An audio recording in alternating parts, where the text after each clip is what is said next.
Speaking one flowers. One, do you know anyone who loves flowers? Well, my grandmother absolutely adores flowers. She has a well-maintained garden with all the most beautiful kinds of flowers you can imagine. It takes her 1 hour every day to water and take care of them with so much love. She told me the garden really brightened up the place, and also gave the house a special touch.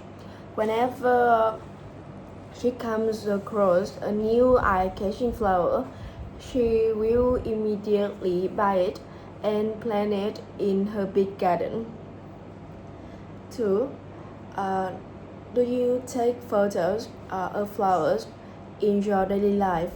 Not regularly, but whenever I am in a cheerful mood, I truly appreciate a life's beauty. The blue sky, the warm sunlight, the serene moments, the vibrant diversity of nature which is full of color, especially flowers. I often pause to snap a few quick shots of those flowers that catch my eye because they can instantly lift my spirit, lift my spirits. Especially after a stressful day, sharing these photos has become a common practice in my family group chat, a small but thoughtful gesture that brightens everyone's day. 3. Is sending text messages popular in your country? Absolutely yes. Sending text message is the go-to method of communication for many people in my country, especially among young and adult people. With smartphones being a big part of daily life, texting has become quick, convenient, and accessible. I personally check my phone regularly and respond quickly to messages from friends, family, and work-related chats. It's an easy way to keep in touch without being too disruptive. 4. Do you reply to messages as soon as you receive them? It depends. Most of the time, I check my phone regularly and respond quickly, especially if the message seems urgent or comes from family or close friends. However, if I'm busy or in the middle of something important, I might wait a bit before replying.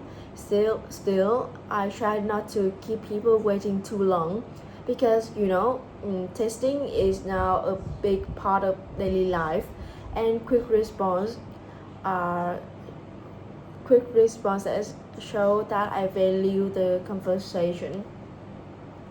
5. Have you ever forgotten something important? Yes, always, especially when I'm too busy juggling a lot of tasks. For example, I sometimes forgot class schedules or exam days if I don't note them down. And when I go out, it's not uncommon for me to leave behind something essential like my phone, laptop, bag, or even my keychain. And then I have to go back to get it, which is quite tiring.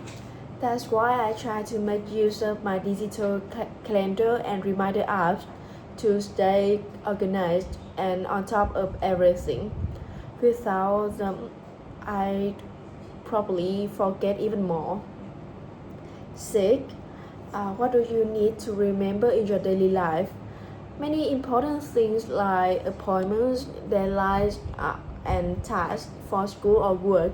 I have to keep them in mind throughout the day, especially before meetings, exams, for or project deadlines, because forgetting them can cause problems or delays in my work and studies. Since I often juggle a lot of tasks.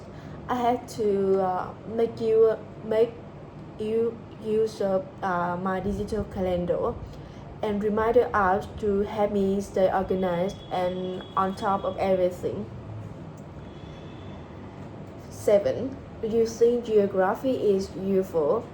Yes, definitely, especially in a country like Vietnam.